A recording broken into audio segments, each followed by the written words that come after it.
Hey guys, what is up boys? It's your boy Nick with Pikmin. In this video we're going to be doing a total recap for Vegas 81 card. It was an okay card. I'll give it like 7 out of 10. And the main event was the best fight out of the whole card. And it definitely 100% delivered. Both guys definitely fought their asses off. And let's get right into it, guys. First fight on the card, we have Emily DeCourty going up against Ashley Yoder. And we did pick DeCourty by decision. He was a big favorite in this fight to get it done. He was a part of our safety parlay, by the way, and she got it done pretty easily. I wasn't able to watch this fight. I'm going to have to go back and watch it all over just to get an idea how well she fought, but a good win for her there.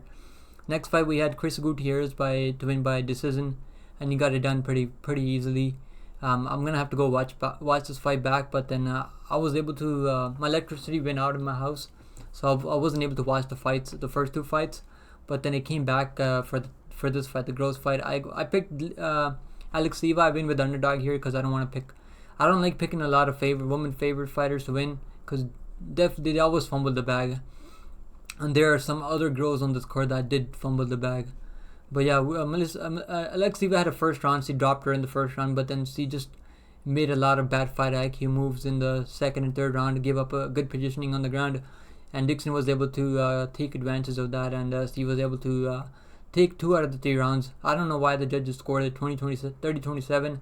Doesn't make sense to me at all. Anyways, in the next fight we had McKinney by first round TKO, and he got it done pretty easily. I think he got it done like less than 20 seconds. So good win for McKinney there. Next fight we had Lisboa by submission. I thought she would get a submission second round. She was really close to getting it locked in the first round. I think it was the second round, but then Oliver is a tough cross. He was able to get through it, and he was able to get to decision. But good win for Lisboa. And then in the next fight we had I did pick TJ Brown, but I told you guys, if you guys see Darren Elkins surviving the first round, please bet Elkins. I'm telling you guys, go watch my last video. I told you guys TJ Brown has the worst fight IQ on the roster, and I should have just picked Darren Elkins, but I couldn't get myself to do it because he's 39 years old.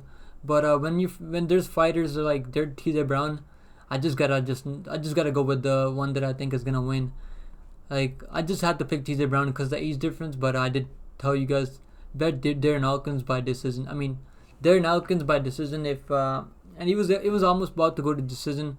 I did bet the under. Fight doesn't go to decision in this fight, and we cashed on the bet. Good win for Elkins though. TJ Brown should be out of the UFC now, in my opinion. He's got the worst fight IQ ever. This dude's out there grappling with Elkins. Like, why are you grappling with Elkins, bro? You're supposed to... Even Jonathan Pierce, who's a much better grappler, much higher level grappler, is not going out there grappling with Darren Elkins. But TJ Brown has the worst fight IQ, so I'm glad. I told you guys to stay away from this fight. I hope you guys stayed away. But if you guys are in the Discord, I did bet the fight doesn't go to decision. And Darren Elkins was able to get a submission in the last round. Third round. Good win for Darren Elkins, though. Next fight we had my dog of the week, dog lock of the week, Cameron Simon. I don't understand why they gave Rodriguez 30-27, like it was 29-28 at the very most. But good win for Rodriguez, man. He just had more power. He was the heavier guy there. Didn't have to cut the last 4 pounds. So I mean, maybe that made a little bit of a difference. But he's just a more well put together fighter, and he's legit, man. Rodriguez is legit. I'm gonna keep an eye on him for in the future. And good win for Rodriguez. Good for you if you were on Rodriguez there. Next fight we had Michel Pereira. I did pick him by KO TKO in my last predictions video, but then on Tapao he ended up going with the decision because he mostly goes to decision. But I did pick him by KO TKO. I think it was plus 200. Michel Pereira by KO TKO. So I hope you guys played that. On the next fight we had Yanez versus Jonathan Martinez. Martinez he was able to stay on the outside and kick his legs off. And Yanez just didn't have an answer for that. Good win for Martinez there. And this dude's legit. He's on a 6-5 win streak right now. And I'm really excited to see him back in the octagon next time. And the next fight we had again Jennifer Maia fumbling the bag as always. I don't know. I can't get these women's MMA fights right. I should have just picked underdog. Uzo was able to... Like, Maia won the first round and then she won the third. She was winning the third round and she win for a crazy submission. Then gave up a submission and... gave up positioning on the ground. And Araujo was able to get on top of her and ride the third round out.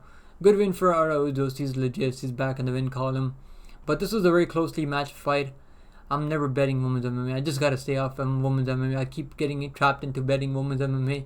I just gotta get off. I just gotta keep make up my mind and not bet women's MMA. Anyways, guys, in the main event, guys, we did pick the underdog, Barboza, to get it done, guys. Barboza was a plus 150 underdog, and he almost had that third round TKO too. I mean, he landed a nice spinning heel kick, and Yusuff was all over the place. He was on chicken legs. I mean, I'm glad we picked the underdog there, guys. I should have just picked him by decision, but it is what it is.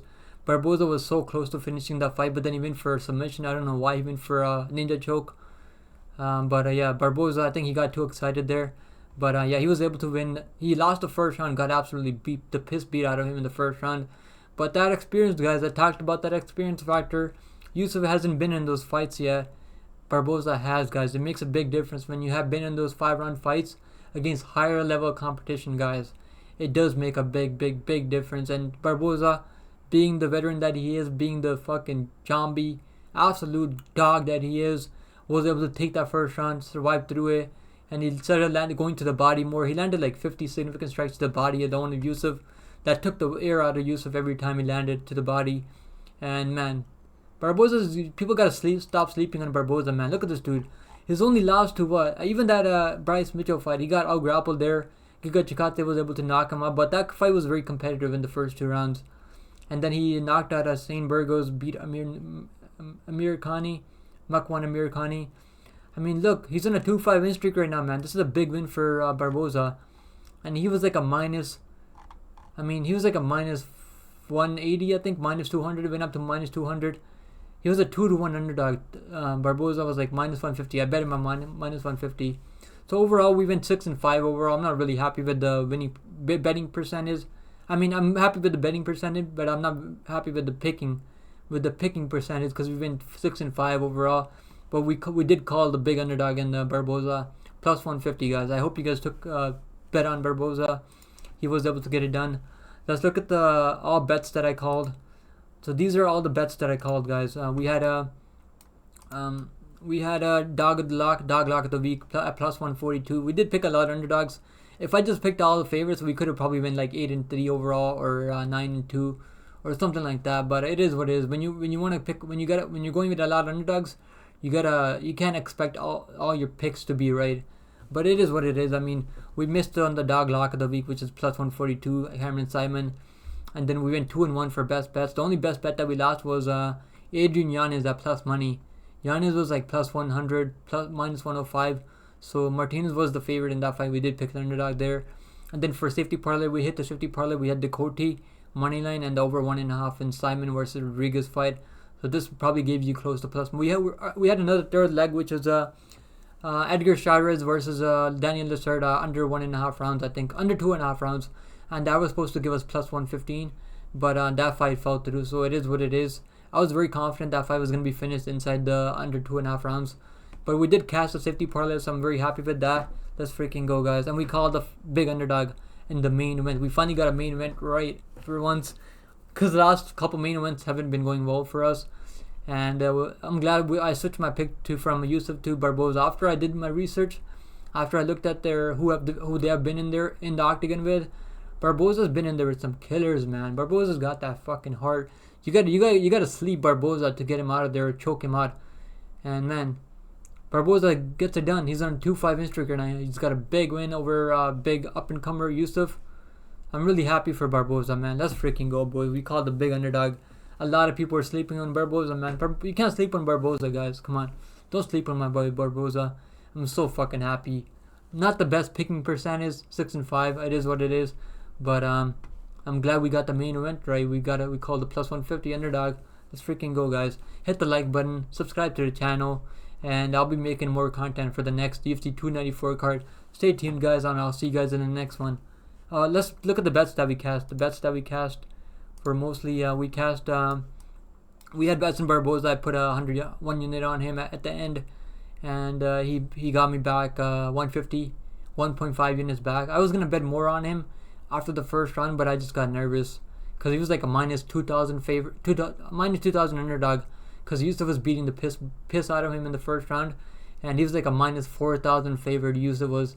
So I hope you guys didn't waste your money on Yusuff in the first round, Because I was trying to tell everyone on the live. I mean, bro, Yusuff's emptying his tank. I mean, Barboza is not. He's not some bum. You're gonna punch a couple of times to get him out of there.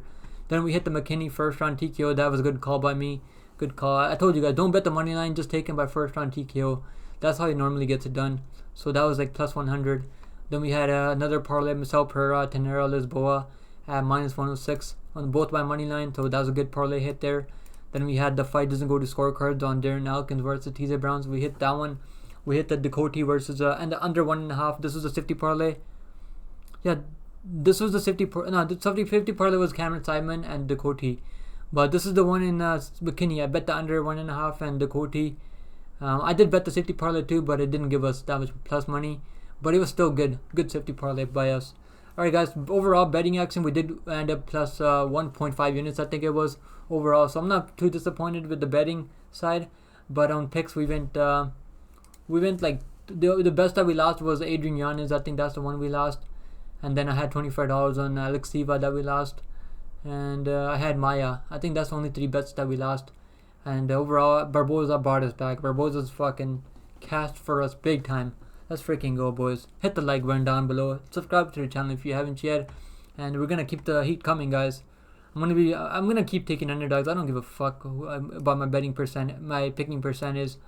I'm gonna go with more underdogs next time. I don't give a fuck, especially for women's MMA. I mean, you can't trust the favorites to go out there and get their work done. I mean, Maya is just absolutely horrible.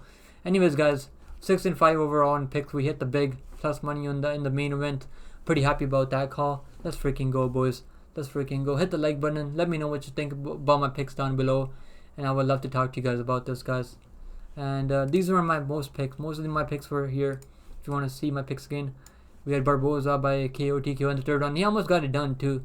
Maya by decision. He fumbled the bag. Yanez got his legs kicked off. Absolutely had no answer for the leg kicks. Pereira got it done by TKO. Simon. I mean, he's too young, man. It is what it is. It was a plus money call, plus 142. So I don't want to hear nothing from anyone. I didn't pick I could have just picked Rodriguez as a favorite. So it is what it is. And then Brown. I mean, I told you guys stay away from Brown because he's got the negative fight IQ. Lisboa hit for us. McKinney hit in the 1st round TKO. Alex Siva fumbled the bag kind of. She did get a 1st round knockdown, but then she didn't. She gave up a lot of good positioning on the ground. Gutierrez by decision. Dakota by decision. Alright guys, that's my everything, the full recap for UFC Vegas 81, and I'll see you guys in the next one. Take care of yourself. Good luck on your next week. I'm gonna be making more content throughout the week. So stay tuned, guys. Hit the like button down below and leave a like for your boy. Leave a comment for the algorithm, guys. You guys know the deal, and I'll see you guys in the next one. Later.